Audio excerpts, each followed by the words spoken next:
Yes, Kenya. Tamu sana, yes, tamu sana. In this YouTube channel, I've always maintained that immediately Raila and Uhuru shook hands, they formed an original power pact towards 2022. That's what I've always maintained in this YouTube channel. And I've also been maintaining here that One Kenya Alliance was formed to curtail inroads William Ruto was making in strongholds of Kalonzo and also in strongholds of Musalia Mudavadi. And also, I've always maintained that OKA again was formed to see whether Gideon Moi could be propelled to presidency without the input of Raila Amolo Odinga. And that one flopped. The result was negative, that Gideon Moi could never be propelled to presidency without the input of Raila Amolo Odinga. Then how can Gideon Moi be propelled to presidency now? The only way, ladies and gentlemen, and I'm repeating it here today, the only way for Gideon Moi to be propelled to presidency is only through a Raila Amolo Odinga transitional presidency. And as now we are heading towards 2022, this one is now coming out very, very clearly. And also I've always maintained here that as Ruto becomes strong, the chances of Raila Amolo Odinga becoming the president is more likely. A strong William Ruto is just a blessing to Raila becoming president.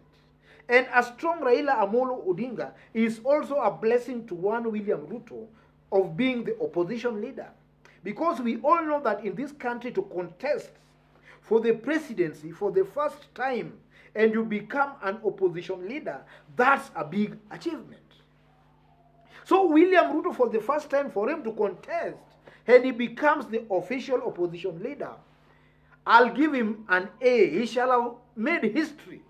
Because the only person, ladies and gentlemen, who might have tried, the only person who might have tried and became the official opposition leader, let's assume after Kenya attained its multi-party democracy, was one Uhuru Kenyatta. And he did that with the assistance of the system. Jaramogi was the opposition leader, but he was not the second candidate. Kenneth Matiba was the second in the election of 1992, but he never became the official opposition leader. Jaramogi became the official opposition leader at number 4 because he had majority of members of parliament. He beat Matiba and also Mwai Kibaki in terms of numbers of parliament. But in terms of real votes, he was the 4th. The only person who tried and became outright the official opposition leader with votes and also members of parliament has only been Uhuru Kenyatta. So for William Ruto to try and become the official opposition leader with members of parliament and votes, for Ruto to achieve that feat, he shall have made history. He shall have tried. And this is why I keep on repeating here, folks, that William Ruto, as you look William Ruto properly, William Ruto he knows pretty well that as of now, he can't be president. He knows that. So William Ruto is trying his luck to see if he can be an opposition leader. So for the first few days, there has been this talk of Uhuru endorsing Raila Amolo Odinga. Everywhere people are talking about that. And as people talk about that, it seems to appear that OKA, or maybe one or two principles of OKA, they don't like that. And one such type of a person or kind of a person is none other than Musalia Mudavadi. Recently, immediately after Madaraka Day celebration, Senator Cleophas Malala was being interviewed at Citizen Radio, and he was trying to castigate BBI. You know, Raila and Uhuru are currently fighting at the Court of Appeal for the judges to overturn the 5-judge bench High Court ruling. As Raila and Uhuru are fighting for that, you find the likes of Malala or ANC party now coming out to castigate BBI.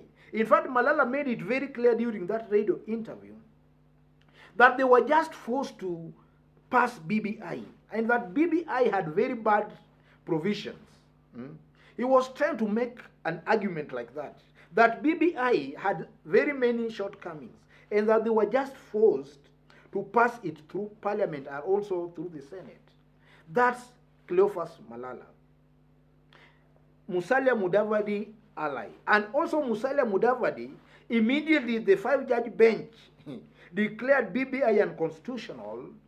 Musalia Mudavadi also came out clearly and made it very clear that now there should be something like a PPG to see on how they can amend the constitution. Yani that statement, it was just trying to confirm that there is no hope in the courts. And these are the people that you can... So, ladies and gentlemen, having made the statement, Malala having made the statement, Edwin Sifuna, ODM Party Secretary General, also tweeted something that just appeared to be answering Cleophas Malala. This is what Edwin Sifuna said. He was speaking through the Star newspaper. We do not doubt in our minds that the One Kenya Alliance is going to be our competitors in 2022. They have proved it in various by-elections and their pronouncements. So, those are not people we view as partners. These are competitors. That's Edwin Sifuna after Cleophas Malala was interviewed at Radio Citizen. So you can see clearly that ODM is now viewing this OKA, or rather this One Kenya Alliance, not as partners but as competitors.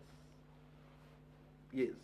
And also, ladies and gentlemen, before I forget, you know, after the by-elections, the Matungu by-election, Kabuchai, and also Machakos senatorial by-election, and also a by-election in Kiamakoma ward in Kisii, Ruto appeared to be very weakened at that time. And it was also during that time that rumors of Raila being betrayed by Uhuru Kenyatta emerged during that time. So it simply means that as Ruto becomes weak, there is the likelihood of Raila being betrayed on the other side becomes high. Because now they think that anybody now can beat William Ruto.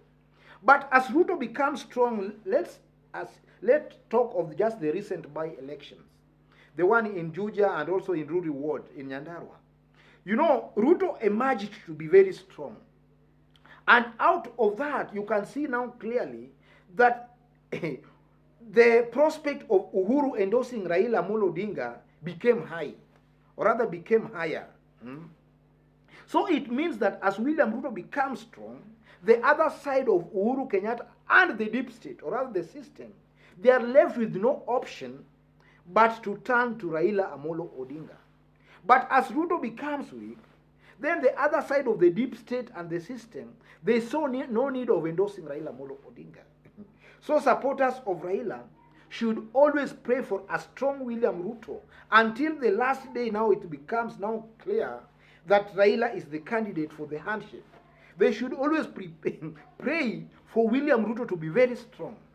Because as William Ruto becomes strong, the other side of the deep state and the system, they are left with no option but to turn to Raila Amolo Odinga. So for now, Raila supporters should always pray for William Ruto to be very strong. And also the supporters of William Ruto should always pray for Raila Amolo Odinga to be very strong. Because a strong Raila Amolo Odinga can assure them of maybe a position of an official opposition leader. And that's a good place to start from. A good place to start from. So, ladies and gentlemen, having said all that, I clearly and strongly believe that immediately Raila and Uhuru shook hands, there was the original pact. And the original pact was a way on how Raila and Uhuru could share power going towards 2022. Then in between, as time goes by, this plan, it seems now, it was now changing a little bit. And now Uhuru was propelling Gideon Moi maybe to share power with Raila Amolo Odinga.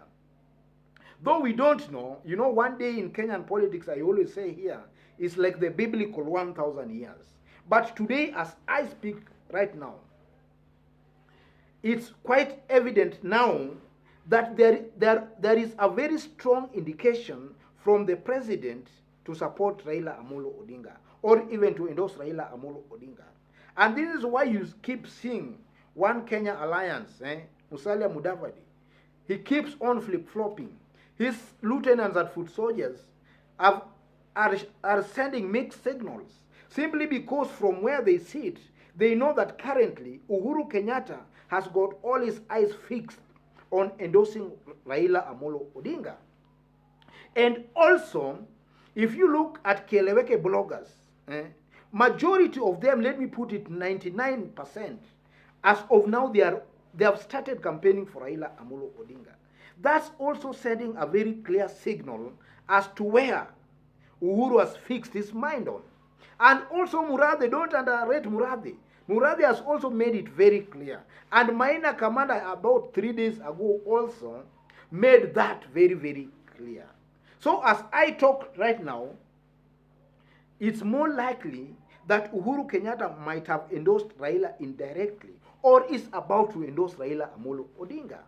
The idea that was being propagated some times back, that maybe Uhuru wanted to endorse Musalia Mudavadi, that one is now a foregone conclusion. It's not there. What is now there is either a Raila Amolo Odinga endorsement or a Gideon Moi endorsement. Those two. But from where I sit again, it's most likely that Uhuru is endorsing Raila Amolo Odinga, with maybe Gideon Moi as the running mate. Kalonzo Musyoka, from where I sit, has no problem with that arrangement. Kalonzo just wants to be part of the government so that he can fight another day. Moses Masika Wetangula too has no problem with that. The only problem currently is one Musalia Mudavadi. Otherwise, folks, let me conclude it there. If you've bumped on this YouTube channel for the very first time, tap on the subscription button and also give this video a like. Otherwise, God bless you. God bless Kenya. And also, before I forget, you know, in this YouTube channel, we always update you on a daily basis on the current political standings in our country. What I say today might change tomorrow. But if it changes tomorrow, we shall also give you the accurate picture of what is happening behind the scenes. As it is today, Uhuru is most likely throwing his weight behind Raila Amolo Odinga as I talk now. God bless you. God bless Kenya. Tamu sana. Tamu sana, yes. Tamu sana.